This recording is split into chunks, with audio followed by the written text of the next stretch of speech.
Chat house ਦੇਖ ਰਹੇ ਸਾਰੇ ਦਰਸ਼ਕਾਂ ਦਾ ਬਹੁਤ-ਬਹੁਤ ਸਵਾਗਤ ਕਰਦੇ ਹਾਂ।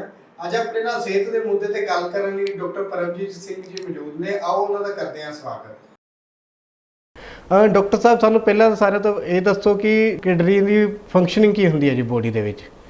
ਇਸ ਤਰ੍ਹਾਂ ਜੀ, ਸਾਡੀ ਜਿਹੜੀ ਬੋਡੀ ਹੈ, ਬੋਡੀ ਦੇ ਵਿੱਚੋਂ ਜਿਹੜਾ ਗੰਦਾ ਮੁਆਦ ਹੈ ਹਾਂਜੀ, ਉਹਨੂੰ ਬਾਹਰ ਕੱਢਣ ਵਾਸਤੇ ਪਰਮਾਤਮਾ ਨੇ ਕੁਝ ਆਰਗਨਸ ਦਿੱਤੇ ਨੇ, ਜਿਹਨੂੰ ਅਸੀਂ ਐਕਸਕ੍ਰੀਟਰੀ ਆਰਗਨਸ ਕਹਿੰਦੇ ਆ, ਜਿਹਦੇ ਚੋਂ ਕਿਡਨੀ ਜਿਹੜੀ ਹੈ, ਮੇਨ ਫੰਕਸ਼ਨ ਜਿਹੜਾ ਕਿਡਨੀ ਦਾ ਹੈਗਾ ਉਹ ਮੂਤਰ ਬਣਾਉਂਦੀ ਹੈ, ਜਿਹਨੂੰ ਅਸੀਂ ਪਿਸ਼ਾਬ ਕਹਿ ਦਿੰਦੇ ਹਾਂ। ਅਤੇ ਪਿਸ਼ਾਬ ਦੇ ਜ਼ਰੀਏ ਸਾਡੀ ਬੋਡੀ ਦੇ ਵਿੱਚੋਂ ਜਿੰਨੇ ਵੀ ਟੌਕਸਿਨਸ ਨੇ ਅਤੇ ਉਹ ਸਾਰੇ ਬਾਹਰ ਐਕਸਕ੍ਰੀਟ ਹੁੰਦੇ ਨੇ। ਦੂਸਰਾ ਸਾਡਾ ਐਕਸਕ੍ਰੀਟਰੀ ਸਿਸਟਮ ਸਾਡੀ ਸਕਿਨ ਹੈ, ਚਮੜੀ, ਜਿੱਥੇ ਅਸੀਂ ਸਵੈਟ ਦੇ ਜ਼ਰੀਏ, ਪਸੀਨੇ ਦੇ ਜ਼ਰੀਏ ਉਹ ਚੀਜ਼ਾਂ ਜਿਹੜੀਆਂ ਨੇ ਐਕਸਕ੍ਰੀਟ ਹੁੰਦੀਆਂ ਨੇ। ਅਗਲਾ ਐਕਸਕ੍ਰੀਟਰੀ ਸਿਸਟਮ ਸਾਡਾ ਹੈਗਾ ਜਿਹੜਾ, ਜਿਹਨੂੰ ਅਸੀਂ ਮਲ ਕਹਿ ਦਿੰਦੇ ਹਾਂ। ਲੈਟਰਿਨ ਰਾਹੀਂ ਸਾਡੇ ਜਿਹੜੀ ਹੈ, ਗੁਦਾ ਰਾਹੀਂ ਜਿਹੜੀ ਹੈ, ਇੰਟਸਟਾਈਨਸ ਰਾਹੀਂ ਸਾਡੀ ਬੋਡੀ ਦਾ ਗੰਦ ਜਿਹੜਾ ਹੈ ਉਹ ਬਾਹਰ ਨਿਕਲਦਾ ਹੈਗਾ। ਸੋ ਇਹ ਐਕਸਕ੍ਰੀਟਰੀ ਸਿਸਟਮਸ ਨੇ। ਸੋ ਕਿਡਨੀ ਜਿਹੜੀ ਹੈ ਇੱਕ ਪਾਰਟ ਆਫ ਐਕਸਕ੍ਰੀਟਰੀ ਸਿਸਟਮ ਹੈ, ਔਰ ਇੱਕ ਬੋਡੀ ਦੀ ਗੰਦਗੀ ਨੂੰ ਪਿਸ਼ਾਬ ਬਣਾ ਕੇ ਪੁਣ ਕੇ ਖੂਨ ਨੂੰ ਬਾਹਰ ਕੱਢਦੀ ਹੈ। ਡਾਕਟਰ ਸਾਹਿਬ, ਇੱਕ ਆਮ ਇਨਸਾਨ ਡੇਲੀ ਦੇ ਵਿੱਚ ਉਹਨੂੰ ਅਗਰ ਕੋਈ ਕਿਡਨੀ ਦੀ ਪ੍ਰੋਬਲਮ ਹੁੰਦੀ ਹੈ ਜੀ, ਕੋਈ ਵੀ ਬਿਮਾਰੀ ਹੁੰਦੀ ਹੈ ਜਾਂ ਕੁਝ ਵੀ, ਉਹਨੂੰ ਪਤਾ ਕਿੱਦਾਂ ਲੱਗੇਗਾ ਕਿ ਮੈਨੂੰ ਕਿਡਨੀ ਦੀ ਪ੍ਰੋਬਲਮ ਹੈਗੀ ਹੈ ਜੀ? ਬੇਸਿਕਲੀ ਕਹਿ ਸਕਦੇ ਹਾਂ ਕਿ ਜਿਸ ਤਰ੍ਹਾਂ ਬਲੱਡ ਪ੍ਰੈਸ਼ਰ ਹੈ, ਸ਼ੂਗਰ ਹੈ, ਇਹਨਾਂ ਨੂੰ ਅਸੀਂ ਸਾਇਲੈਂਟ ਕਿਲਰਸ ਕਹਿੰਦੇ ਹਾਂ। ਅਤੇ ਜਿੱਥੇ ਕੋਈ ਪੇਸ਼ੈਂਟ ਡਾਇਬਟਿਕ ਹੈ, ਜਿੱਥੇ ਕੋਈ ਪੇਸ਼ੈਂਟ ਹਾਈਪਰਟੈਂਸਿਵ ਹੈ, ਜਿਹਨੂੰ ਅਸੀਂ BP ਹਾਈ ਵਾਲਾ ਪੇਸ਼ੈਂਟ ਕਹਿ ਦਿੰਦੇ ਹਾਂ, ਉਹਦੇ ਵਿੱਚ ਕਿਡਨੀ ਦੇ ਡੈਮੇਜ ਹੋਣ ਦੇ ਜ਼ਿਆਦਾ ਚਾਂਸਸ ਹੁੰਦੇ ਨੇ। ਸੋ ਉਹਨਾਂ ਨੂੰ ਬੜਾ ਧਿਆਨ ਰੱਖਣ ਦੀ ਜ਼ਰੂਰਤ ਹੈ। ਬਾਕੀ ਕਿਡਨੀ ਦੇ ਰੋਗ ਦਾ ਇੱਕਦਮ ਪਤਾ ਨਹੀਂ ਲੱਗਦਾ। ਇਹ ਹੌਲੀ ਹੌਲੀ ਗ੍ਰੈਜੂਅਲੀ ਜਿਹੜਾ ਹੈ, ਇਹਦੇ ਦੋ ਤਰ੍ਹਾਂ ਦੇ ਐਕਸ਼ਨਸ ਹੁੰਦੇ ਨੇ ਇਹਦੇ 'ਤੇ। ਅਤੇ ਇੱਕ ਹੁੰਦਾ ਐਕਿਊਟ ਰੀਨਲ ਫੇਲੂਅਰ, ਜਿੱਥੇ ਸਾਨੂੰ ਤੁਰੰਤ ਪਤਾ ਲੱਗਦਾ ਹੈ ਕਿ ਕਿਡਨੀ ਫੇਲ ਹੋ ਗਈ ਹੈ। ਉਹ ਹੋ ਜਾਂਦਾ ਜਿਵੇਂ ਸਾਡੀ ਬੋਡੀ ਦੇ ਵਿੱਚ ਕੋਈ ਟੌਕਸਿਕ ਇਫੈਕਟ ਹੋ ਗਿਆ, ਕਿਸੇ ਦਵਾਈ ਦਾ ਇਫੈਕਟ ਹੋ ਗਿਆ, ਜਾਂ ਕੋਈ ਇੱਦਾਂ ਦੀ ਬਾਹਰੋਂ ਕੋਈ ਰਿਐਕਸ਼ਨਸ ਬੋਡੀ ਦੇ ਅੰਦਰ ਐਸੀਆਂ ਆ ਗਈਆਂ, ਸੋਜਾ ਆ ਗਿਆ, ਪਾਣੀ ਰਿਟੈਂਸ਼ਨ ਹੋ ਗਈ। ਇਹ ਸਾਰੇ ਸਿੰਪਟਮਸ ਹੁੰਦੇ ਨੇ, ਜਿੱਥੇ ਜਦੋਂ ਪੇਸ਼ੈਂਟ ਸੁਬਾਹ ਉੱਠਦਾ ਹੈ, ਉਹਦੀ ਅੱਖਾਂ ਦੇ ਥੱਲੇ ਸੋਜ ਆ ਜਾਣੀ, ਅਤੇ ਬੋਡੀ ਦੇ ਵਿੱਚ ਪੈਰਾਂ ਦੇ ਉੱਪਰ ਸੋਜ ਆ ਜਾਣੀ। ਅਤੇ ਸਾਨੂੰ ਇੱਥੋਂ ਇੱਕ ਸਿਗਨਲ ਮਿਲ ਜਾਂਦਾ ਹੈ ਕਿ ਸਾਡੇ ਅੰਦਰ ਬੋਡੀ ਦੇ ਵਿੱਚ ਪਾਣੀ ਜਿਹੜਾ ਇਕੱਠਾ ਹੋਣ ਲੱਗ ਗਿਆ ਹੈਗਾ, ਅਤੇ ਰਿਟੈਂਸ਼ਨ ਹੋ ਗਈ ਹੈ। ਪੇਟ ਦੇ ਵਿੱਚ ਵੀ ਪਾਣੀ ਭਰ ਜਾਂਦਾ, ਫੇਫੜਿਆਂ 'ਚ ਪਾਣੀ ਭਰ ਜਾਂਦਾ। ਸੋ ਇਹ ਕਈ ਵਾਰ ਐਕਿਊਟ ਫੇਜ਼ਸ ਹੁੰਦੇ ਨੇ, ਜਿੱਥੇ ਤੁਰੰਤ ਇੱਕਦਮ ਪ੍ਰੋਬਲਮ ਆਈ ਹੁੰਦੀ ਆ, ਉਹਨੂੰ ਅਸੀਂ ਐਕਿਊਟ ਰੀਨਲ ਫੇਲੂਅਰ ਕਹਿ ਦਿੰਦੇ ਹਾਂ।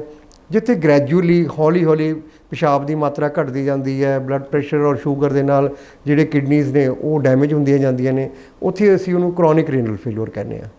ਸੋ ਦੋ ਤਰ੍ਹਾਂ ਦੇ ਰੀਨਲ ਫੇਲੂਅਰ ਹੁੰਦੇ ਆ। ਅਤੇ ਇੱਕ ਕਈ ਗਰੁੱਪ ਆਫ ਸਿੰਪਟਮਸ ਪੈਦਾ ਹੋ ਜਾਂਦੇ, ਜਿੱਦਾਂ ਜੰਮਦੇ ਬੱਚਿਆਂ ਦੇ ਵਿੱਚ ਹੀ, ਛੋਟੇ ਬੱਚਿਆਂ ਦੇ ਵਿੱਚ ਹੀ ਸ਼ੁਰੂ ਹੋ ਜਾਂਦਾ, ਉਹਨੂੰ ਅਸੀਂ ਨੈਫਰੋਟਿਕ ਸਿੰਡਰੋਮ ਵੀ ਕਹਿ ਦਿੰਦੇ ਹਾਂ। ਸੋ ਇਸ ਤਰੀਕੇ ਦੇ ਨਾਲ ਜਦੋਂ ਇਹਦੀ ਜਿਹੜੀ ਜਾਂਚ ਹੈ, ਉਹ ਅਸੀਂ ਜਿਹਨੂੰ RFT ਕਹਿ ਦਿੰਦੇ ਹਾਂ, ਰੀਨਲ ਫੰਕਸ਼ਨ ਟੈਸਟ, ਇਹ ਬਲੱਡ ਦੀ ਜਾਂਚ ਤੋਂ ਹੀ ਪਤਾ ਲੱਗਦਾ। ਜਦੋਂ ਸਾਡੇ ਸੀਰਮ ਕ੍ਰੀਟੀਨਾਈਨ ਲੈਵਲਸ ਔਰ ਬਲੱਡ ਯੂਰੀਆ ਲੈਵਲਸ ਜਿਹੜੇ ਨੇ ਉਹ ਡਿਸਟਰਬ ਹੋ ਜਾਂਦੇ ਆ, ਵੱਧ ਜਾਂਦੇ ਆ, ਫਿਰ ਪਤਾ ਲੱਗਦਾ ਕਿ ਸਾਡੀ ਜਿਹੜੀ ਕਿਡਨੀ ਆ ਉਹ ਆਪਣਾ ਕੰਮ ਛੱਡ ਗਈ ਹੈ, ਔਰ ਅਸੀਂ ਗੁਰਦਾ ਰੋਗੀ ਬਣ ਗਏ ਹਾਂ। ਗੁਰਦਿਆਂ ਦੀ ਅਸਲ ਇਹਦੀ ਬਿਮਾਰੀ ਦਾ ਕਾਰਨ ਕੀ ਹੁੰਦਾ ਜੀ? ਕੋਈ ਡਾਈਟ ਵੀ ਇੱਦਾਂ ਦੀ ਜੋ ਲੋਕ ਡੇਲੀ 'ਚ ਖਾਂਦੇ ਆ, ਉਹਦੇ ਕਾਰਨ ਇਹ ਬਿਮਾਰੀ ਹੁੰਦੀ ਹੈ ਜਾਂ ਹੈਰੀਡੇਟਰੀ ਹੁੰਦੀ ਹੈ ਜੀ? ਦੇਖੋ, ਜਿੱਥੇ ਕੋਈ ਹੈਰੀਡਿਟਰੀ ਹੈ, ਜਿੱਥੇ ਪੇਰੈਂਟਸ ਦੇ ਵਿੱਚ ਕਿਸੇ ਨੂੰ ਗੁਰਦੇ ਦੀ ਪ੍ਰੋਬਲਮ ਆਈ ਹੈ ਜਾਂ ਹਾਰਟ ਦੀ ਪ੍ਰੋਬਲਮ ਆਈ ਹੈ, ਨੈਚੁਰਲ ਹੈ, ਉੱਥੇ ਪ੍ਰੋਨ ਟੂ ਕਿਡਨੀ ਫੇਲੂਅਰ ਜਿਹੜਾ ਪੇਸ਼ੈਂਟ ਜਿਹੜਾ ਹੈ ਉਹਦੀ ਬੋਡੀ ਹੁੰਦੀ ਹੈ। ਅਤੇ ਜਿੱਥੇ ਇੱਦਾਂ ਦੀ ਕੋਈ ਗੱਲ ਨਹੀਂ ਕਿ ਜਮਾਂਦਰੂ ਕੋਈ ਨਹੀਂ ਹੁੰਦੇ, ਜਮਾਂਦਰੂ ਵੀ ਕਈਆਂ ਦੀ ਸਿੰਗਲ ਕਿਡਨੀ ਹੁੰਦੀ ਹੈ, ਕਈਆਂ ਦੀ ਕੋਈ ਜਿੱਦਾਂ ਯੂਰੇਟਰ ਵਗੈਰਾ ਕੋਈ ਮਾਲਫਾਰਮੇਸ਼ਨ ਹੋ ਗਈ ਹੈ, ਅਤੇ ਉਹ ਵੀ ਮਤਲਬ ਕਿ ਕਹਿ ਲਓ ਇਹਦੇ 'ਚ ਆ ਜਾਂਦੇ ਆ। ਔਰ ਮੇਨ ਗੱਲ ਜਿਹੜੀ ਹੈਗੀ ਹੈ, ਉਹ ਸਾਡੇ ਬਲੱਡ ਪ੍ਰੈਸ਼ਰ ਔਰ ਸ਼ੂਗਰ, ਇਹਨਾਂ ਦੋਵਾਂ ਨੂੰ ਜਿਹੜਾ ਹੈਗਾ ਗੁਰਦੇ ਦੇ ਅਹਿਮ ਕਹਿ ਲਓ ਵੀ ਕੌਜ਼ ਮੰਨਿਆ ਗਿਆ ਹੈਗਾ। ਜਿਹੜਾ ਬਲੱਡ ਪ੍ਰੈਸ਼ਰ ਆ ਉਹਨੂੰ ਸਾਇਲੈਂਟ ਕਿਲਰ ਵੀ ਇਸੇ ਕਰਕੇ ਕਿਹਾ ਗਿਆ ਹੈਗਾ ਕਿ ਸ਼ੂਗਰ ਦੇ ਪੇਸ਼ੈਂਟਸ ਜਿਹੜੇ ਨੇ ਉਹਦੇ 'ਚ ਵੀ ਕਿਡਨੀਜ਼ ਜਿਹੜੀਆਂ ਨੇ ਉਹਨਾਂ ਦੀ ਜਲਦੀ ਇਫੈਕਟ ਹੋ ਜਾਂਦੀਆਂ ਨੇ। ਬਾਕੀ ਜਿਸ ਤਰ੍ਹਾਂ ਅਸੀਂ ਰੋਜ਼ ਪੋਲਿਊਟਡ ਖਾਣਾ ਖਾਂਦੇ ਹਾਂ, ਬਾਹਰੀ ਖਾਣਾ ਖਾਂਦੇ ਹਾਂ, ਕਿ ਅਸੀਂ ਡਰੱਗਸ ਲੈ ਲੈਂਦੇ ਹਾਂ, ਕਈ ਵਾਰ ਕੋਈ ਓਵਰ ਯੂਜ਼ ਆਫ ਅਲਕੋਹਲ ਹੈ, ਹੋਰ ਕੋਈ ਨਸ਼ਾ ਵਰਤਦੇ ਹਾਂ, ਉਹਦੇ ਇਫੈਕਟ ਵੀ ਜਿਹੜੇ ਆ ਸਾਡੀ ਕਿਡਨੀ 'ਤੇ ਪੈਂਦੇ ਨੇ। ਜਾਂ ਕੋਈ ਪੇਨ ਕਿਲਰ ਲੈਂਦੇ ਹਾਂ, ਮੋਸਟਲੀ ਅਸੀਂ ਦੇਖਦੇ ਹਾਂ ਕਿ ਕਈ ਲੋਕ ਜਿਹੜੇ ਨੇ ਪੇਨ ਕਿਲਰ ਜ਼ਿਆਦਾ ਲੈ ਲੈਂਦੇ ਆ, ਉਦੋਂ ਵੀ ਉਹਨਾਂ ਨੂੰ ਵੀ ਐਂਟੀਬਾਇਓਟਿਕਸ ਹੈ, ਐਂਟੀਬਾਇਓਟਿਕਸ ਦੀ ਪ੍ਰਿਸਕ੍ਰਾਈਬ ਡੋਜ਼ ਜਿਹੜੀ ਹੁੰਦੀ ਹੈ ਮੋਸਟਲੀ ਉਹ 3 ਦਿਨ ਦੀ ਹੁੰਦੀ ਹੈ, ਜਾਂ ਮੈਕਸਿਮਮ 5 ਦਿਨ ਜਾਂ 7 ਦਿਨ। 10 ਦਿਨ ਤੋਂ ਵੱਧ ਕਦੇ ਵੀ ਐਂਟੀਬਾਇਓਟਿਕ ਖਾਣਾ ਨਹੀਂ ਚਾਹੀਦਾ। ਕਈ ਲੋਕ ਕੀ ਹੈ, ਡਾਕਟਰ ਵੱਲੋਂ ਦਿੱਤੀ ਹੋਈ ਪ੍ਰਿਸਕ੍ਰਿਪਸ਼ਨ ਨੂੰ ਆਪਣੀ ਮਰਜ਼ੀ ਦੇ ਨਾਲ ਲੈ ਲੈਂਦੇ ਨੇ, ਉੱਥੇ ਉਹ ਮਾਲ ਟ੍ਰੀਟਮੈਂਟ ਕਰ ਲੈਂਦੇ ਨੇ, ਉੱਥੇ ਵੀ ਜਿਹੜੀ ਕਿਡਨੀਜ਼ ਹੈ ਉਹਨਾਂ ਦੀਆਂ ਡੈਮੇਜ ਹੋ ਜਾਂਦੀਆਂ ਨੇ। ਕੋਈ ਡਾਈਟ 'ਚ ਵੀ ਇਹ ਜਿਹੀਆਂ ਚੀਜ਼ਾਂ ਹੁੰਦੀਆਂ ਜੀ ਜਿਹਦੇ ਕਰਕੇ ਕਿਡਨੀ ਡੈਮੇਜ ਹੋ ਸਕਦੀ ਹੈ? ਡਾਈਟ ਤਾਂ ਇਹੀ ਹੈ ਕਿ ਜਦੋਂ ਅਸੀਂ ਪੋਲਿਊਟਡ ਖਾਣਾ ਖਾਂਦੇ ਹਾਂ, ਜਦੋਂ ਅਸੀਂ ਮਤਲਬ ਇੱਦਾਂ ਦਾ ਭੋਜਨ ਕਰਦੇ ਹਾਂ ਜਿਹਦੇ ਵਿੱਚ ਟੌਕਸਿਕਸ ਨੇ ਜਾਂ ਕੈਮੀਕਲਸ ਨੇ ਜਾਂ ਕੋਈ ਇੱਦਾਂ ਦੇ ਤੱਤ ਨੇ ਜਿਹੜੇ ਸਾਡੀ ਬਾਡੀ ਦੇ ਵਿੱਚ ਉਹ ਕਿਡਨੀਜ਼ ਜਿਹੜੀਆਂ ਪੁੰਨ ਦੇ ਵਿੱਚ ਜਿਹੜਾ ਹੈਗਾ ਅਸਮਰੱਥ ਹੁੰਦੀਆਂ ਨੇ, ਤਾਂ ਉਹੀ ਜਿਹੇ ਖਾਣੇ ਦੇ ਨਾਲ ਸਾਨੂੰ ਇਹ ਪ੍ਰੋਬਲਮਸ ਆ ਸਕਦੀਆਂ ਨੇ। ਡਾਕਟਰ ਸਾਹਿਬ ਅੱਜ ਕੱਲ੍ਹ ਗੁਰਦੇ ਦੇਖੋ ਜੀ, ਯੰਗ ਏਜ ਦੇ ਵੀ ਉਹਨਾਂ ਦੇ ਵੀ ਬਹੁਤ ਫੇਲ ਹੋ ਰਹੇ ਆ ਜੀ ਗੁਰਦੇ, ਅਤੇ ਆਮ ਤੌਰ 'ਤੇ ਐਲੋਪੈਥੀ ਦੇ ਵਿੱਚ ਅਗਰ ਉਹ ਇਲਾਜ ਕਰਵਾਉਣ ਲਈ ਜਾਂਦੇ ਆ ਤਾਂ ਉਹਦੇ 'ਚ ਸਿਰਫ ਉਹ ਇੱਕੋ ਕਹਿੰਦੇ ਆ ਕਿ ਗੁਰਦੇ ਤੁਹਾਡੇ ਬਦਲਣੇ ਪੈਣਗੇ, ਜਾਂ ਪੇਰੈਂਟਸ ਦੇ ਜਾਂ ਕੋਈ ਵੀ ਉਹਨਾਂ ਨੂੰ ਡੋਨਰ ਮਿਲਦਾ ਹੈ ਤਾਂ ਗੁਰਦੇ ਬਦਲਦੇ ਹੀ ਆ ਜੀ। ਕੋਈ ਹੋਮਿਓਪੈਥਿਕ ਦੇ ਵਿੱਚ ਇਸ ਚੀਜ਼ ਦਾ ਇਲਾਜ ਹੈਗਾ ਜੀ? ਮੈਂ ਤੁਹਾਡੇ ਜਿਹੜਾ ਤੁਸੀਂ ਸਵਾਲ ਕੀਤਾ ਉਹਦੇ 'ਤੇ ਆਉਣ ਤੋਂ ਪਹਿਲਾਂ ਇੱਕ ਗੱਲ ਦੱਸਣੀ ਚਾਹੁੰਦਾ ਕਿ ਅੱਜ ਕੱਲ੍ਹ ਅਸੀਂ ਦੇਖਦੇ ਹਾਂ ਕਿ ਜਿਹੜੀ ਯੂਥ ਹੈ ਉਹ ਜਿਮ ਕਰਦੀ ਹੈ, ਬਾਡੀ ਬਿਲਡਿੰਗ ਕਰਦੇ ਆ, ਔਰ ਨਾਲ ਉਹ ਪ੍ਰੋਟੀਨਸ ਲੈਂਦੇ ਨੇ, ਆਰਟੀਫਿਸ਼ੀਅਲ ਪ੍ਰੋਟੀਨ ਸ਼ੇਕਸ ਬਣਾ ਕੇ ਪੀਂਦੇ ਨੇ। ਔਰ ਅਸੀਂ ਅਬਜ਼ਰਵ ਕੀਤਾ ਹੈਗਾ, ਇਹਦੇ 'ਤੇ ਸਟੱਡੀਜ਼ ਵੀ ਹੋ ਚੁੱਕੀਆਂ ਨੇ, ਰਿਸਰਚਰਸ ਵੀ ਆਈਆਂ ਨੇ ਕਿ ਜਦੋਂ ਇਹ ਜਿਹੜੇ ਆਰਟੀਫਿਸ਼ੀਅਲ ਕੈਮੀਕਲ ਪ੍ਰੋਟੀਨਸ ਨੇ ਇਹਨਾਂ ਦੇ ਨਾਲ ਵੀ ਸਾਡੀਆਂ ਕਿਡਨੀਜ਼ ਜਿਹੜੀਆਂ ਨੇ ਖਰਾਬ ਹੁੰਦੀਆਂ ਨੇ। ਐਕਸੈਸ ਆਫ ਪ੍ਰੋਟੀਨ ਉਹ ਵੀ ਸਾਡੀ ਕਿਡਨੀਜ਼ ਨੂੰ ਡੈਮੇਜ ਕਰਦਾ ਹੈਗਾ। ਸੋ ਉਹਦੇ 'ਚ ਵੀ ਸਾਨੂੰ ਬੜਾ ਧਿਆਨ ਰੱਖਣ ਦੀ ਲੋੜ ਆ, ਬਚਾਓ ਕਰਨ ਦੀ ਲੋੜ ਆ ਆਪਣੇ ਆਪ ਨੂੰ। ਅਗਲੀ ਗੱਲ ਜਿਹੜੀ ਤੁਸੀਂ ਕੀਤੀ ਹੈਗੀ ਹੈ ਕਿ ਕਿਡਨੀ ਦੇ ਐਲੋਪੈਥੀ ਟ੍ਰੀਟਮੈਂਟ ਕੀ ਹੈ ਔਰ ਹੋਮਿਓਪੈਥੀ ਦਾ ਕੀ ਹੈ, ਮੈਂ ਦੱਸਣਾ ਚਾਹੁੰਦਾ ਕਿ ਐਲੋਪੈਥੀ ਦੇ ਵਿੱਚ ਕਿਡਨੀਜ਼ ਦਾ ਕੋਈ ਟ੍ਰੀਟਮੈਂਟ ਨਹੀਂ ਹੈਗਾ। ਜਿੰਨਾ ਡੈਮੇਜ ਹੋ ਗਿਆ ਉਹ ਇਰਵਰਸੀਬਲ ਹੈ, ਔਰ ਇਹਦਾ ਨਾ ਐਲੋਪੈਥੀ, ਨਾ ਹੋਮਿਓਪੈਥੀ, ਨਾ ਆਯੁਰਵੇਦਾ, ਕਿਸੇ ਵੀ ਪੈਥੀ ਦੇ ਵਿੱਚ ਗੁਰਦੇ ਦਾ ਇਲਾਜ ਨਹੀਂ ਹੈਗਾ। ਪਹਿਲੀ ਗੱਲ, ਸਾਫ਼ ਗੱਲ ਜਿਹੜੀ ਸਾਨੂੰ ਸਮਝ ਲੈਣੀ ਚਾਹੀਦੀ ਹੈ ਉਹ ਇਹ ਹੈ ਕਿ ਇੱਕ ਵਾਰੀ ਗੁਰਦਾ ਖਰਾਬ ਹੋਣ ਲੱਗ ਗਿਆ ਤਾਂ ਗੁਰਦੇ ਨੂੰ ਠੀਕ ਕੋਈ ਵੀ ਦਵਾਈ ਨਹੀਂ ਕਰ ਸਕਦੀ, ਸਿਵਾਏ ਗੁਰਦਾ ਬਦਲੀ ਕਰਨ ਦੇ ਕੋਈ ਆਪਸ਼ਨ ਹੀ ਨਹੀਂ ਹੈਗਾ। ਹੋਮਿਓਪੈਥੀ ਇੱਕ ਸਪੋਰਟਿਵ ਟ੍ਰੀਟਮੈਂਟ ਤੌਰ 'ਤੇ ਪੇਸ਼ੈਂਟ ਨੂੰ ਰਾਹਤ ਦੇ ਸਕਦੀ ਹੈ, ਉਹਦੇ ਜਿਹੜੇ ਵਾਈਟਲਸ ਨੇ ਉਹਨਾਂ ਨੂੰ ਮੇਨਟੇਨ ਕਰ ਸਕਦੀ ਹੈ, ਕਿਡਨੀਜ਼ ਨੂੰ ਡੈਮੇਜ ਹੋਈਆਂ ਨੂੰ ਇੰਨਾ ਕੁ ਯੋਗਾ ਕਰ ਸਕਦੀ ਹੈ ਕਿ ਉਹ ਆਪਣਾ ਕੰਮ ਚਲਾ ਸਕਣ। ਪਰ ਅਸੀਂ ਵੀ ਦਾਅਵਾ ਨਹੀਂ ਕਰ ਸਕਦੇ ਹੋਮਿਓਪੈਥੀ ਦੇ ਵਿੱਚ ਕਿ ਅਸੀਂ ਉਹਨੂੰ ਪੇਸ਼ੈਂਟ ਨੂੰ 100% ਠੀਕ ਕਰ ਲਾਂਗੇ। ਸੋ ਜਿਹੜੀ ਕਿਡਨੀ ਇੱਕ ਬੜਾ ਵਾਈਟਲ ਔਰ ਸੈਂਸਿਟਿਵ ਔਰਗਨ ਹੈ, ਇਹਦਾ ਬੜਾ ਦੇਖ ਸੰਭਾਲ ਕਰਨ ਦੀ ਜ਼ਰੂਰਤ ਹੈ ਇਹਦੀ। ਔਰ ਆਉਣ ਵਾਲੇ ਸਮੇਂ ਦੇ ਵਿੱਚ ਇਹਦੇ 'ਚ ਅਸੀਂ ਦੇਖਦੇ ਹਾਂ ਕਿ ਹਰ ਸਾਲ ਬੜੀਆਂ ਮੌਤਾਂ ਹੁੰਦੀਆਂ ਨੇ, ਤੋ ਇਹ ਇੱਕ ਐਪੀਡੈਮਿਕ ਤੋਂ ਘੱਟ ਨਹੀਂ ਹੈਗਾ ਕਿਡਨੀ ਦਾ ਜਿਹੜਾ ਰੋਗ ਹੈ, ਅਤੇ ਇਹਦੇ ਵੱਲ ਵੀ ਸਰਕਾਰਾਂ ਨੂੰ ਬਹੁਤ ਧਿਆਨ ਦੇਣ ਦੀ ਜ਼ਰੂਰਤ ਹੈ। ਅੱਜ ਕੱਲ੍ਹ ਜੀ ਇੱਕ ਕਿਡਨੀ ਦੇ ਵਿੱਚ ਗੁਰਦਿਆਂ 'ਚ ਪੱਥਰੀ ਬਹੁਤ ਬਣ ਰਹੀ ਹੈ, ਪੱਥਰੀ ਦਾ ਮੇਨ ਕਾਰਨ ਜੀ ਕਿੱਦੇ ਤੋਂ ਬਣਦੀ ਹੈ?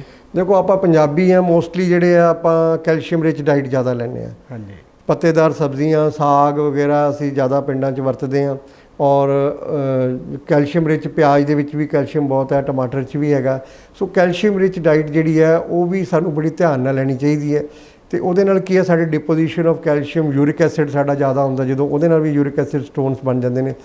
ਪੱਥਰੀਆਂ ਜਿਹੜੀਆਂ ਨੇ ਕਿਡਨੀਜ਼ ਦੇ ਵਿੱਚ ਆਮ ਬਣ ਜਾਂਦੀਆਂ ਨੇ, ਔਰ ਜਦੋਂ ਪੱਥਰੀ ਕੋਈ ਗਲਤ ਜਗ੍ਹਾ 'ਤੇ ਬਣ ਕੇ ਫਸ ਜਾਂਦੀ ਹੈ ਜਿਹਦੇ ਨਾਲ ਪਿਸ਼ਾਬ ਅੱਗੇ ਨਹੀਂ ਨਿਕਲਦਾ, ਜੇ ਯੂਰੇਟਰ ਜਿਹੜੀ ਆ ਪਾਈਪ ਜਿਹਨੂੰ ਅਸੀਂ ਕਹਿੰਦੇ ਹਾਂ, ਗੁਰਦੇ ਤੋਂ ਇੱਕ ਪਾਈਪ ਆਉਂਦੀ ਹੈ ਜਿਹੜੀ ਬਲੈਡਰ 'ਚ ਨੂੰ ਜਾਂਦੀ ਹੈ, ਔਰ ਅਗਰ ਉਹਦੇ ਵਿੱਚ ਕੋਈ ਪੱਥਰੀ ਫਸ ਜਾਵੇ ਫਿਰ ਉਹ ਪੱਥਰੀ ਜਿਹੜੀ ਹੈ ਉਹ ਕਿਸੇ ਦਵਾਈ ਦੇ ਨਾਲ ਬਹੁਤ ਘੱਟ ਨਿਕਲਦੀ ਹੈ। ਹੋਮਿਓਪੈਥਿਕ ਮੈਡੀਸਿਨ ਨਾਲ ਅਸੀਂ ਕੱਢ ਲੈਂਦੇ ਹਾਂ ਉਹਨੂੰ, ਪਰ ਕਈ ਵਾਰ ਸਾਡੇ ਕੋਲੋਂ ਵੀ ਉਹ ਮੈਡੀਸਿਨ ਜਿਹੜੀਆਂ ਸਾਡੀਆਂ ਉਹਦੇ 'ਤੇ ਇਫੈਕਟ ਨਹੀਂ ਕਰ ਪਾਉਂਦੀਆਂ।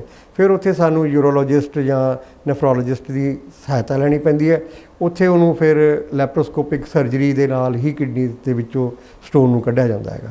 ਇੱਕ ਪੇਸ਼ੈਂਟ ਨੂੰ ਪਤਾ ਕਿੱਦਾਂ ਲੱਗੇਗਾ ਜੀ ਉਹਦੀ ਕਿਡਨੀ 'ਚ ਸਟੋਨ ਬਣ ਰਹੀ ਹੈ? ਉਹਦੇ ਮੇਨ ਸਿੰਪਟਮਸ ਕੀ ਹੁੰਦੇ ਆ ਜੀ? ਕਿਡਨੀ 'ਚ ਸਟੋਨ ਦਾ ਜਿਹੜਾ ਹੈਗਾ ਉਹ ਤਾਂ ਬੜਾ ਸੌਖਾ ਜਿਹਾ ਪਤਾ ਲੱਗ ਜਾਂਦਾ। ਪੇਸ਼ੈਂਟ ਨੂੰ ਪੇਨ ਹੁੰਦੀ ਹੈ ਔਰ ਯੂਰਿਨ ਦੇ ਵਿੱਚ ਬਲੱਡ ਆ ਜਾਂਦਾ ਜਦੋਂ, ਅਤੇ ਜਾਂ ਪਾਸੇ ਲਾਉਂਦੇ ਹੋਣ, ਉਸ ਟਾਈਮ ਸਮਝ ਲਓ ਕਿ ਤੁਹਾਡੇ ਅੰਦਰ ਕੁਛ ਨਾ ਕੁਛ ਗੁਰਦੇ ਵਾਲੀ ਜਿਹੜਾ ਟਰੈਕ ਹੈ, ਯੂਰੀਨਰੀ ਟਰੈਕਟ ਹੈ, ਉਹਦੇ ਵਿੱਚ ਕੁਛ ਨਾ ਕੁਛ ਪ੍ਰੋਬਲਮ ਆ ਗਈ ਹੈ। ਅਤੇ ਉਸ ਵੇਲੇ ਫਿਰ ਅਲਟਰਾਸਾਊਂਡ ਜਾਂ ਜਿਹਨੂੰ ਅਸੀਂ ਐਕਸਰੇ KUB ਕਹਿ ਦਿੰਦੇ ਹਾਂ, ਅਤੇ IVP, ਉਹ ਐਕਸਰੇ ਜਿਹੜੇ ਨੇ ਉਹ ਇਹਦੇ 'ਚ ਹੈਲਪਫੁਲ ਹੁੰਦੇ ਆ, ਅਤੇ ਉਹਦੇ ਨਾਲ ਪਤਾ ਲੱਗ ਜਾਂਦਾ ਕਿ ਸਾਡੇ ਸਟੋਨ ਜਿਹੜੀ ਹੈ ਉਹ ਕਿਸ ਜਗ੍ਹਾ 'ਤੇ ਬਣੀ ਹੋਈ ਹੈ ਕਿਡਨੀ 'ਚ। ਸਟੋਨ ਨੂੰ ਅਗਰ ਦੇਖਿਆ ਜਾਏ ਤਾਂ ਡਾਈਟ ਦੇ ਨਾਲ ਇਹਨੂੰ ਕੋਈ ਕੱਢਿਆ ਜਾ ਸਕਦਾ, ਡਾਈਟ ਕੰਟਰੋਲ ਕਰਕੇ ਜੀ?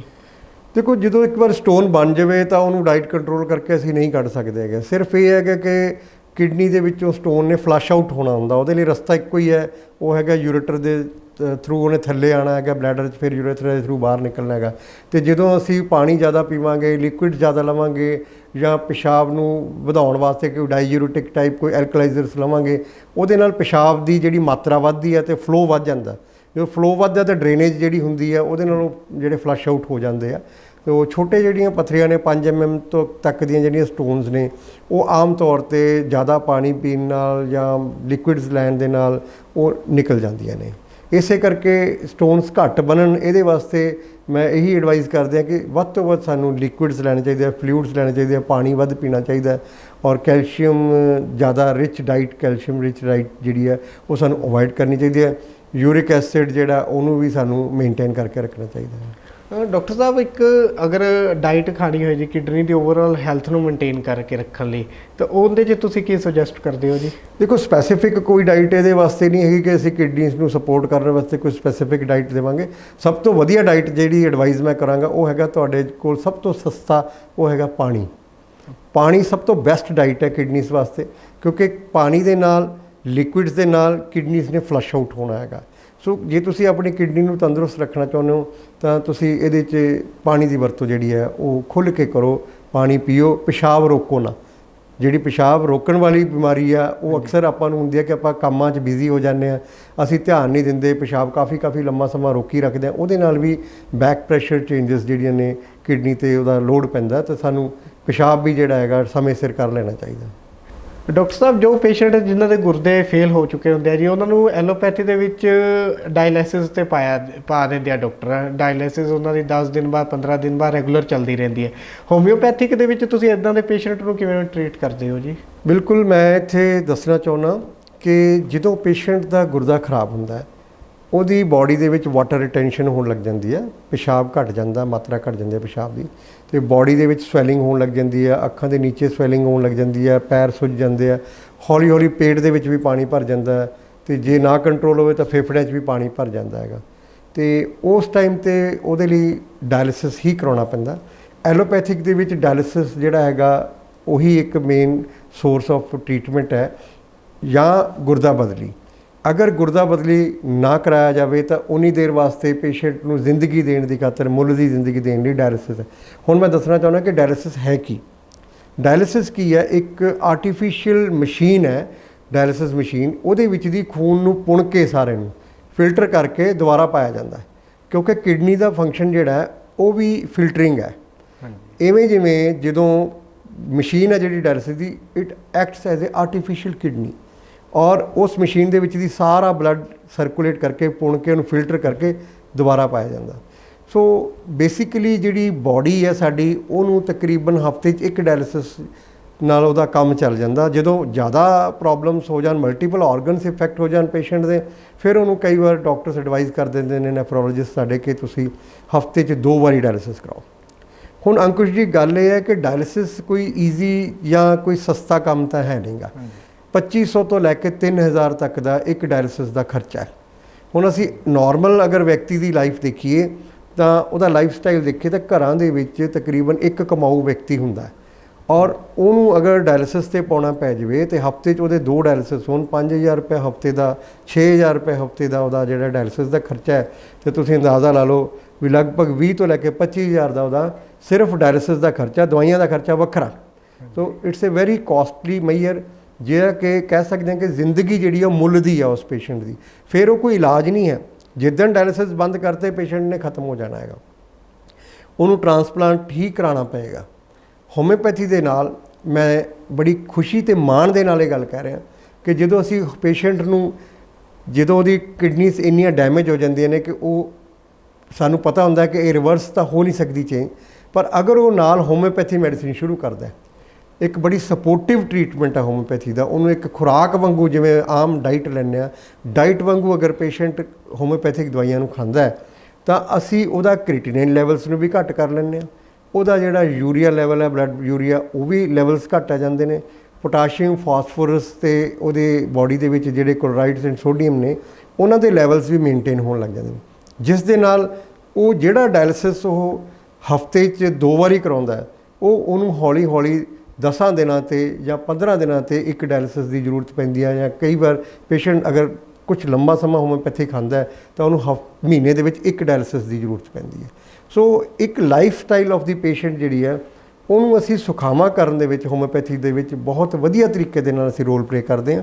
ਔਰ ਸਾਡੀ ਜਿਹੜੀਆਂ ਹੋਮਿਓਪੈਥਿਕ ਮੈਡੀਸਿਨਸ ਨੇ ਉਹ ਪੇਸ਼ੈਂਟ ਨੂੰ ਜਿੱਦਾਂ ਡਾਇਲਿਸਿਸ ਤੋਂ ਬਾਅਦ ਉਹਦੀਆਂ ਕੰਪਲਿਕੇਸ਼ਨਸ ਆਉਂਦੀਆਂ ਨੇ, ਪ੍ਰੋਬਲਮਸ ਆਉਂਦੀਆਂ, ਅਵੱਤ ਆਉਂਦੇ ਆ, ਵੋਮਿਟਿੰਗਸ ਆ ਗਈ, ਭੁੱਖ ਮਰ ਗਈ, ਜੀ ਕੱਚਾ ਹੋਣ ਲੱਗ ਜਾਣਾ, ਵਾਟਰ ਬ੍ਰੈਸ਼ ਹੋਣਾ, ਤੇ ਉਹੀ ਜਿਹੀਆਂ ਪ੍ਰੋਬਲਮਸ ਨੂੰ ਵੀ ਅਸੀਂ ਜਿਹੜਾ ਹੈਗਾ ਹੋਮਿਓਪੈਥੀ ਦੇ ਨਾਲ ਕੰਟਰੋਲ ਕਰ ਲੈਂਦੇ ਹਾਂ, ਜਿਹਦੇ ਨਾਲ ਪੇਸ਼ੈਂਟ ਦਾ ਜਿਹੜਾ HB ਲੈਵਲ ਹੈ, ਬਲੱਡ ਜਿਹਨੂੰ ਆਪਾਂ ਖੂਨ ਦਾ ਲੈਵਲ ਕਹਿ ਦਿੰਦੇ ਹਾਂ, ਉਹ ਘਟਿਆ ਹੁੰਦਾ, ਅਨੀਮਿਕ ਹੋ ਜਾਂਦੇ ਨੇ ਪੇਸ਼ੈਂਟ, ਉਹਨੂੰ ਵੀ ਅਸੀਂ ਹੋਮਿਓਪੈਥੀ ਦੇ ਨਾਲ ਕਾਫੀ ਇੰਪਰੂਵ ਕਰ ਦਿੰਦੇ ਹਾਂ, ਜਿਹਦੇ ਨਾਲ ਪੇਸ਼ੈਂਟ ਜਿਹੜਾ ਐਨਰਜੈਟਿਕ ਵੀ ਫੀਲ ਕਰਦਾ, ਤੰਦਰੁਸਤ ਵੀ ਫੀਲ ਕਰਦਾ, ਔਰ ਉਹਦੀ ਇਮਿਊਨਿਟੀ ਬਿਲਡ ਹੋ ਜਾਂਦੀ ਹੈ। ਜਦ ਉਹਦੀ ਇਮਿਊਨਿਟੀ ਬਣ ਜਾਂਦੀ ਹੈ ਫਿਰ ਉਹ ਬਿਮਾਰੀ ਦੇ ਨਾਲ ਉਹਦੀ ਬਾਡੀ ਵੀ ਫਾਈਟ ਕਰਦੀ ਹੈ, ਤਾਂ ਉਹਨੂੰ ਛੋਟੀਆਂ-ਮੋਟੀਆਂ ਪ੍ਰੋਬਲਮਸ ਨਹੀਂ ਹੁੰਦੀਆਂ, ਤੇ ਉਹ mentally as well as physically ਆਪਣੇ ਆਪ ਨੂੰ ਫਿੱਟ ਫੀਲ ਕਰਦਾ। ਤੇ ਸਾਡੇ ਕੋਲ ਮੂੰਹ ਬੋਲ ਦੀਆਂ ਤਸਵੀਰਾਂ ਨੇ ਉਹਨਾਂ ਪੇਸ਼ੈਂਟਸ ਦੀਆਂ ਜਿਹੜੇ ਅੱਜ ਵੀ ਲਗਭਗ 10-10 ਸਾਲ ਤੋਂ ਹੋਮਿਓਪੈਥਿਕ ਦਵਾਈ ਖਾ ਰਹੇ ਨੇ, ਔਰ ਉਹ ਡਾਇਲਿਸਿਸ ਤੋਂ ਬਿਨਾਂ ਨੇ ਔਰ ਬਿਨਾਂ ਟ੍ਰਾਂਸਪਲਾਂਟ ਤੋਂ ਨੇ, and they are running there normal lives. ਲੇਕਿਨ ਅਸੀਂ ਇਹ ਨਹੀਂ ਕਹਿ ਸਕਦੇ ਕਿ ਇਹ ਪੇਸ਼ੈਂਟ ਬਿਲਕੁਲ ਠੀਕ ਨੇ, ਕਿਉਂਕਿ ਕਿਡਨੀ ਇੱਕ ਐਸੀ ਬਿਮਾਰੀ ਹੈ ਜਿੱਥੇ ਬਿਲਕੁਲ ਠੀਕ ਵੀ ਹੈਗੇ ਨੇ ਪੇਸ਼ੈਂਟ, ਕੁਛ ਜਿਵੇਂ ਅਕਿਊਟ ਰੀਨਲ ਫੇਲੂਅਰ ਆ, ਉੱਥੇ ਅਸੀਂ ਬਿਲਕੁਲ ਉਹਨੂੰ ਨਾਰਮਲ ਵੀ ਕਰ ਲੈਂਦੇ ਹਾਂ, ਈਵਨ ਐਲੋਪੈਥੀ ਦੇ ਵਿੱਚ ਵੀ ਉਹਨੂੰ ਨਾਰਮਲ ਕਰ ਜਾਂਦੇ ਨੇ, ਤੇ ਅਸੀਂ ਹੋਮਿਓਪੈਥੀ ਨਾਲ ਉਹਨਾਂ ਨੂੰ ਬਿਲਕੁਲ ਨਾਰਮਲ ਕਰ ਲੈਂਦੇ ਹਾਂ, ਉਹਨਾਂ ਨੂੰ ਦਵਾਈ ਵੀ ਛੁੱਟ ਜਾਂਦੀ ਆ। ਜਿੱਥੇ ਕ੍ਰੋਨਿਕ ਰੀਨਲ ਫੇਲੂਅਰ ਆ, CKD ਜਿਹਨੂੰ ਕਹਿ ਦਿੰਦੇ ਹਾਂ ਅਸੀਂ, ਕ੍ਰੋਨਿਕ ਕਿਡਨੀ ਡਿਜ਼ੀਜ਼, ਜਾਂ ESRD ਜਿਹਨੂੰ end stage of renal disease ਕਿਹਾ ਜਾਂਦਾ, ਉਹ ਐਂਡ ਸਟੇਜ ਹੁੰਦੀ ਆ। ਐਂਡ ਸਟੇਜ ਦੇ ਵਿੱਚ ਵੀ ਹੋਮਿਓਪੈਥੀ ਜਿਹੜੀ ਆ ਉਹ ਇੰਨੀ ਕੁ ਸਹਾਇਕ ਹੁੰਦੀ ਆ ਪੇਸ਼ੈਂਟ ਵਾਸਤੇ ਕਿ ਪੇਸ਼ੈਂਟ ਦੇ ਉੱਪਰ ਜਿਹੜਾ ਮਾਲੀ ਜਾਂ ਫਾਈਨੈਂਸ਼ੀਅਲ ਲੋਡ ਹੈਗਾ ਉਹ ਵੀ ਘਟ ਜਾਂਦਾ ਹੋਮਿਓਪੈਥਿਕ ਮੈਡੀਸਨ, ਕਿਉਂਕਿ ਉਹਨੂੰ ਡਾਇਲਿਸਿਸ ਜਿਹੜੇ ਆ ਉਹਦੀ ਜਿਹੜੀ ਫਰੀਕੁਐਂਸੀ ਆਫ ਡਾਇਲਿਸਿਸ ਆ ਉਹਨੂੰ ਘੱਟ ਕਰਾਉਣੀ ਪੈਂਦੀ ਆ। ਮੈਂ ਥੋੜ੍ਹਾ ਜਿਹਾ ਤੁਹਾਡੇ ਮਾਧਿਅਮ ਨਾਲ ਇਹ ਵੀ ਦੱਸਣਾ ਚਾਹੁੰਦਾ ਕਿ ਪਿਛਲੇ 5 ਸਾਲਾਂ ਤੋਂ ਮੈਂ ਇਸ ਗੱਲ ਪਿੱਛੇ ਬੜਾ ਜ਼ੋਰ ਲਾਇਆ ਹੋਇਆ ਸੀਗਾ ਕਿ ਕਿਸੇ ਤਰੀਕੇ ਦੇ ਵਿੱਚ ਜਿਹੜੇ ਸਰਕਾਰੀ ਹੌਸਪੀਟਲਸ ਨੇ ਉਹਨਾਂ ਵਿੱਚ ਵੀ ਜਿਹੜੀ ਡਾਇਲਿਸਿਸ ਦੀ ਪ੍ਰਕਿਰਿਆ ਹੈ ਉਹ ਸ਼ੁਰੂ ਕਰ ਦੇਣੀ ਚਾਹੀਦੀ ਹੈ ਗੌਰਮੈਂਟ ਨੂੰ। ਔਰ ਇਸ ਗੱਲ ਦਾ ਮੈਂ ਸ਼ੁਕਰੀਆ ਅਦਾ ਕਰਦਾ ਜੇ ਜਿਹੜੀ ਮੌਜੂਦਾ ਗੌਰਮੈਂਟ ਹੈ ਕੈਪਟਨ ਅਮਰਿੰਦਰ ਸਿੰਘ ਜੀ ਦੀ, ਇਹਨਾਂ ਨੇ ਜਿਸ ਟਾਈਮ ਸ਼੍ਰੀ ਬ੍ਰਹਮ ਮਹਿੰਦਰਾ ਜੀ ਹੈਲਥ ਮਿਨਿਸਟਰ ਸਨ, ਉਸ ਵੇਲੇ ਉਹਨਾਂ ਨੇ ਮੇਰੀ ਉਹ ਡਿਮਾਂਡ ਨੂੰ ਮੱਦੇਨਜ਼ਰ ਰੱਖਦੇ ਹੋਏ ਤੇ ਹਰ ਹੌਸਪੀਟਲ ਦੇ ਵਿੱਚ ਜਿਹੜੇ PSCs ਨੇ ਉੱਥੇ ਡਾਇਲਿਸਿਸ ਮਸ਼ੀਨਾਂ ਜਿਹੜੀਆਂ ਨੇ ਉਹ ਲਗਵਾਈਆਂ ਨੇ, ਔਰ ਉੱਥੇ ਤਕਰੀਬਨ ਫ੍ਰੀ ਡਾਇਲਿਸਿਸ ਵੀ ਹੁੰਦੇ ਨੇ। ਸੋ ਇਹ ਗੌਰਮੈਂਟ ਦੀ ਇੱਕ ਬਹੁਤ ਵੱਡੀ ਉਪਲਬਧੀ ਵੀ ਹੈ ਤੇ we are thankful to them. ਔਰ ਅੱਜ ਦੇ ਡੇਟ ਵਿੱਚ ਜਿਹੜੇ ਚੈਰੀਟੇਬਲ ਹੌਸਪੀਟਲਸ ਨੇ ਡਾਇਲਿਸਿਸ ਦੇ ਉਹਨਾਂ ਨੇ ਪ੍ਰਬੰਧ ਕੀਤੇ ਹੋਏ ਨੇ, ਉਹ ਵੀ ਇੱਕ ਵਧਾਈ ਦੇ ਪਾਤਰ ਨੇ, ਕਿਉਂਕਿ ਡਾਇਲਿਸਿਸ ਦਾ ਬੋਝ ਇੱਕ ਨਾਰਮਲ ਵਿਅਕਤੀ ਲਈ ਬਹੁਤ ਜ਼ਿਆਦਾ ਮਤਲਬ ਕਹਿ ਸਕਦੇ ਕਿ ਨਾ ਸਹਿਣਯੋਗ ਬੋਝ ਹੈ ਇਸ ਬਿਮਾਰੀ ਦਾ, ਔਰ ਉਹਦੇ 'ਚ ਵੈਸੇ ਵੀ ਕੋਈ ਉਹਦਾ ਇਲਾਜ ਵੀ ਨਹੀਂ ਹੈਗਾ ਤੇ ਉਹਨੂੰ ਡਾਇਲਿਸਿਸ ਹੀ ਕਰਾਉਣੇ ਪੈਂਦੇ ਨੇ। ਪਰ ਤੁਹਾਡੇ ਮਾਧਿਅਮ ਨਾਲ ਇਹ ਅਪੀਲ ਜ਼ਰੂਰ ਕਰੂੰਗਾ ਕਿਡਨੀ ਪੇਸ਼ੈਂਟਸ ਨੂੰ ਕਿ ਇੱਕ ਵਾਰੀ ਤੁਸੀਂ ਹੋਮਿਓਪੈਥਿਕ ਦਵਾਈ ਦਾ ਸਹਾਰਾ ਲੈ ਕੇ ਦੇਖੋ, ਕੁਆਲੀਫਾਈਡ ਡਾਕਟਰ ਕੋਲੋਂ ਹੋਮਿਓਪੈਥਿਕ ਮੈਡੀਸਿਨਸ ਲਓ। ਅਨਕੁਆਲੀਫਾਈਡ ਡਾਕਟਰ ਜਿਹੜੇ ਨੇ, ਕੁਐਕਸ ਨੇ ਜਿਹੜੇ, ਉਹਨਾਂ ਦੇ ਕਹਿਣੇ 'ਤੇ ਦਵਾਈ ਨਹੀਂ ਲੈਣੀ ਹੈਗੀ। ਜਿਨ੍ਹਾਂ ਦਾ ਤਜਰਬੇਕਾਰ ਹੋਮਿਓਪੈਥਿਕ ਡਾਕਟਰਸ ਤੋਂ ਤੁਸੀਂ ਹੋਮਿਓਪੈਥਿਕ ਦੀ ਦਵਾਈ ਕਿਡਨੀ ਵਾਸਤੇ ਲਓਗੇ ਤਾਂ ਤੁਹਾਨੂੰ ਰਿਜ਼ਲਟ ਮਿਲਣਗੇ ਬਕਾਇਦਾ। ਡਾਕਟਰ ਸਾਹਿਬ, ਜੋ ਆਮ ਇੱਕ ਇਨਸਾਨ ਹੈ ਉਹਨਾਂ ਦੇ ਮਨ ਦੇ ਵਿੱਚ ਇੱਕ ਇਹ ਵੀ ਧਾਰਨਾ ਬਣੀ ਹੋਈ ਹੈ ਕਿ ਜੇ ਤੁਸੀਂ ਇੱਕ ਦਵਾਈ ਖਾ ਰਹੇ ਹੋ ਤੁਹਾਨੂੰ ਉਹਦੇ ਨਾਲ ਦੂਜੀ ਦਵਾਈ ਨਹੀਂ ਸ਼ੁਰੂ ਕਰਨੀ ਚਾਹੀਦੀ, ਜੇ ਤੁਸੀਂ ਐਲੋਪੈਥਿਕ ਖਾ ਰਹੇ ਹੋ ਤਾਂ ਹੋਮਿਓਪੈਥਿਕ ਜਾਂ ਆਯੁਰਵੈਦਿਕ ਨਹੀਂ ਖਾਣੀ ਚਾਹੀਦੀ ਜੀ। ਬਿਲਕੁਲ, ਤੁਹਾਡਾ ਸਵਾਲ ਬੜਾ ਵਾਜਿਬ ਹੈ ਤੇ ਮੈਂ ਇੱਥੇ ਦੱਸਣਾ ਚਾਹੁੰਦਾ ਕਿ 1998 ਦੇ ਵਿੱਚ ਸੈਂਟਰਲ ਗਵਰਨਮੈਂਟ ਦੇ ਵਿੱਚ ਇੱਕ MBBS MS ਡਾਕਟਰ ਸੀਗੇ, ਡਾਕਟਰ ਅਬੂ ਮਨੀ ਰਾਮਦਾਸ, ਉਹ ਸਾਡੇ ਹੈਲਥ ਮਿਨਿਸਟਰ ਰਹੇ ਨੇ। ਮੈਨੂੰ ਮੌਕਾ ਮਿਲਿਆ ਉਹਨਾਂ ਦੇ ਨਾਲ ਕੰਮ ਕਰਨ ਦਾ, ਕਿਉਂਕਿ ਮੈਂ ਉਸ ਟਾਈਮ 'ਤੇ ਸੈਂਟਰਲ ਹੋਮਿਓਪੈਥਿਕ ਕਾਉਂਸਲ ਦਾ ਮੈਂਬਰ ਵੀ ਸੀ, ਇਲੈਕਟਡ ਮੈਂਬਰ, ਤੇ ਉਹਨਾਂ ਨੇ ਉਸ ਵੇਲੇ ਇੱਕ ਪ੍ਰਕਿਰਿਆ ਸਟਾਰਟ ਕੀਤੀ ਸੀ ਇੰਟੈਗ੍ਰੇਟਿਡ ਸਿਸਟਮ ਆਫ ਮੈਡੀਸਿਨ। ਇੰਟੈਗ੍ਰੇਟਿਡ ਦੇ ਵਿੱਚ ਹੈਗਾ ਕਿ ਸਾਰੀਆਂ ਪੱਧਤੀਆਂ ਮਿਲ ਕੇ ਮਾਨਵਤਾ ਦਾ ਉਦਾਰ ਕਰਨ, ਮਾਨਵਤਾ ਦੀ ਸੇਵਾ ਕਰਨ, ਮਾਨਵਤਾ ਨੂੰ ਬਚਾਉਣ। ਉਹਦੇ 'ਚ ਉਹਨਾਂ ਨੇ ਅੰਡਰ ਵਨ ਰੂਫ ਸਾਰੇ ਕੀਤੇ ਨੇ। ਸਰਕਾਰੀ ਹਸਪਤਾਲਾਂ ਦੇ ਵਿੱਚ ਤੁਸੀਂ ਦੇਖਿਆ ਹੋਊ ਐਲੋਪੈਥਿਕ ਡਾਕਟਰ ਵੀ ਬੈਠਾ ਹੈ, ਹੋਮਿਓਪੈਥਿਕ ਡਾਕਟਰ ਵੀ ਬੈਠਾ ਹੈ, ਆਯੁਰਵੈਦਿਕ ਡਾਕਟਰ ਵੀ ਬੈਠਾ, ਯੋਗਾ ਵਾਲੇ ਵੀ ਬੈਠੇ ਨੇ। ਹੁਣ ਮੈਂ ਇੱਥੇ ਕਹਿਣਾ ਚਾਹਾਂਗਾ ਸਰਕਾਰਾਂ ਨੂੰ ਕਿ ਬਿਠਾ ਤਾਂ ਤੁਸੀਂ ਦਿੱਤੇ ਪਰ ਬੈਠੇ ਅਲੱਗ-ਅਲੱਗ ਨੇ, ਮਰੀਜ਼ ਅਲੱਗ-ਅਲੱਗ ਦੇਖ ਰਹੇ ਨੇ। ਇੱਥੇ ਉਹਨਾਂ ਦਾ ਆਪਸ 'ਚ ਫਿਰ ਵੀ ਉਹਨਾਂ ਕੋਆਰਡੀਨੇਸ਼ਨ ਨਹੀਂ ਹੈਗਾ ਜਿੰਨਾ ਚਾਹੀਦਾ। ਜਿਸ ਮਕਸਦ ਲਈ ਇਹ ਗੱਲ ਕੀਤੀ ਗਈ ਸੀ ਇੰਟੈਗ੍ਰੇਟਿਡ ਸਿਸਟਮ ਆਫ ਮੈਡੀਸਿਨ, ਉਹ ਨਹੀਂ ਹੈਗਾ, ਕਿਉਂਕਿ ਇੰਟੈਗ੍ਰੇਟਿਡ ਸਿਸਟਮ ਆਫ ਮੈਡੀਸਿਨ ਦਾ ਮੀਨਿੰਗ ਇਹ ਹੈ, ਜਿਵੇਂ ਤੁਸੀਂ ਐਲੋਪੈਥਿਕ ਡਾਕਟਰ ਹੋ, ਤੁਸੀਂ ਮਾਹਿਰ ਹੋ ਕਿਸੇ ਬਿਮਾਰੀ, ਤੁਹਾਡੇ ਕੋਲ ਮਰੀਜ਼ ਆ ਗਿਆ, ਤੁਸੀਂ ਇਹ ਦੇਖਦੇ ਹੋ ਕਿ ਇਹਦੇ ਵਿੱਚ ਮੇਰੇ ਕੋਲ ਬਹੁਤਾ ਇਲਾਜ ਨਹੀਂ ਹੈਗਾ, ਤਾਂ ਤੁਸੀਂ ਉਸੇ ਵਕਤ ਹੋਮਿਓਪੈਥੀ ਦੇ ਡਾਕਟਰ ਨੂੰ ਨਾਲ ਜੋੜੋ, ਆਯੁਰਵੈਦਿਕ ਡਾਕਟਰ ਨੂੰ ਨਾਲ ਜੋੜੋ ਤੇ ਉਸ ਵਿਅਕਤੀ ਦਾ ਉਹਦਾ ਇਲਾਜ ਕਰੋ ਤੇ ਉਹਦੀ ਮਦਦ ਕਰੋ ਤੇ ਉਹਨੂੰ ਬਿਮਾਰੀ ਤੋਂ ਨਿਜਾਤ ਦਿਵਾਓ। ਲੇਕਿਨ ਈਗੋ ਇੰਨੀ ਹੈ ਡਾਕਟਰਸ ਦੇ ਵਿੱਚ ਸਾਡਿਆਂ 'ਚ ਕਿ ਇੱਕ ਦੂਸਰੇ ਦੀ ਹੈਲਪ ਲੈ ਕੇ ਰਾਜ਼ੀ ਨਹੀਂ ਹਨ। ਹਰ ਇੱਕ ਵਿਅਕਤੀ ਆਪਣੇ ਨੂੰ ਇੱਕ ਦੂਸਰੇ ਤੋਂ ਵੱਡਾ ਸਮਝਦਾ ਹੈ। ਔਰ ਅਗਰ ਅਸੀਂ ਐਲੋਪੈਥਿਕ ਦਵਾਈ ਦੇ ਨਾਲ ਹੋਮਿਓਪੈਥੀ ਦਵਾਈ ਲੈਂਦੇ ਹਾਂ, ਇਹਦੇ 'ਚ ਕੋਈ ਰਿਐਕਸ਼ਨ ਨਹੀਂ ਹੁੰਦਾ, ਕੁਝ ਨਹੀਂ ਹੁੰਦਾ, ਕੋਈ ਬੁਰਾ ਅਸਰ ਨਹੀਂ ਹੁੰਦਾ, ਕਿਉਂਕਿ ਸਾਨੂੰ ਵੀ ਪਤਾ, ਹੋਮਿਓਪੈਥਿਕ ਡਾਕਟਰਸ ਨੂੰ ਵੀ ਇਹ ਗੱਲ ਸਮਝ ਲੈਣੀ ਚਾਹੀਦੀ ਹੈ। ਜਿਹੜਾ ਡਾਕਟਰ ਹੋਮਿਓਪੈਥਿਕ ਡਾਕਟਰ ਜਿਹੜਾ ਹੈ ਕਿਸੇ ਪੇਸ਼ੈਂਟ ਦੀ ਇੱਕਦਮ ਐਲੋਪੈਥੀ ਦਵਾਈ ਬੰਦ ਕਰਾਉਂਦਾ, ਉਹ ਵੀ ਪੇਸ਼ੈਂਟ ਨੂੰ ਖਤਰੇ 'ਚ ਪਾਉਂਦਾ ਹੈਗਾ। ਬਿਕੋਜ਼ ਪੈਥੋਲੋਜਿਕ ਚੇਂਜਸ ਜਦੋਂ ਬਾਡੀ ਦੇ ਵਿੱਚ ਜ਼ਿਆਦਾ ਆਈਆਂ ਹੁੰਦੀਆਂ ਨੇ, ਐਡਵਾਂਸ ਸਟੇਜ 'ਤੇ ਪੇਸ਼ੈਂਟ ਗਿਆ ਹੁੰਦਾ, ਉਹ ਐਲੋਪੈਥਿਕ ਦਵਾਈਆਂ ਦਾ ਸਹਾਰਾ ਲੈ ਕੇ ਜੀ ਰਿਹਾ ਹੁੰਦਾ। ਅਗਰ ਤੁਸੀਂ ਉਹਦੀ ਦਵਾਈ ਇੱਕਦਮ ਬੰਦ ਕਰੋਗੇ ਤਾਂ ਉਹਦੇ ਵਿਡਰੋਲ ਇਫੈਕਟਸ ਹੋਣਗੇ। ਉਸ ਟਾਈਮ ਉਹ ਦਵਾਈ ਛੱਡਣ ਨਾਲ ਉਹਦਾ ਨੁਕਸਾਨ ਜ਼ਿਆਦਾ ਹੋਏਗਾ। ਅਗਰ ਉਹ ਆਪਣੀ ਦਵਾਈ ਦੇ ਨਾਲ ਨਾਲ ਹੋਮਿਓਪੈਥਿਕ ਦਵਾਈ ਲੈਂਦਾ ਹੈਗਾ ਤਾਂ ਉਹਦਾ ਨੁਕਸਾਨ ਕੋਈ ਨਹੀਂ ਹੈਗਾ, ਉਹਨੂੰ ਫਾਇਦਾ ਹੀ ਫਾਇਦਾ ਹੋਗਾ। And more over homeopathic medicine ਜਿਹੜੀਆਂ ਪੋਟੈਂਟਾਈਜ਼ਡ ਮੈਡੀਸਿਨਸ ਹੁੰਦੀਆਂ ਨੇ, ਇਹਦੇ 'ਚ ਜਦੋਂ ਐਵੋਗੈਡਰੋ ਲਾਅ ਦੇ ਅਨੁਸਾਰ 30 ਪੋਟੈਂਸੀ ਤੋਂ ਉੱਪਰ ਜਦੋਂ ਡਾਇਲੂਸ਼ਨ ਹੋ ਜਾਂਦਾ ਮੈਡੀਸਿਨ ਦਾ, ਤਾਂ ਉਹਦੇ ਵਿੱਚ ਕੋਈ ਵੀ ਮੋਲੀਕੂਲਰ ਪਾਰਟੀਕਲ ਨਹੀਂ ਰਹਿ ਜਾਂਦਾ ਹੈਗਾ।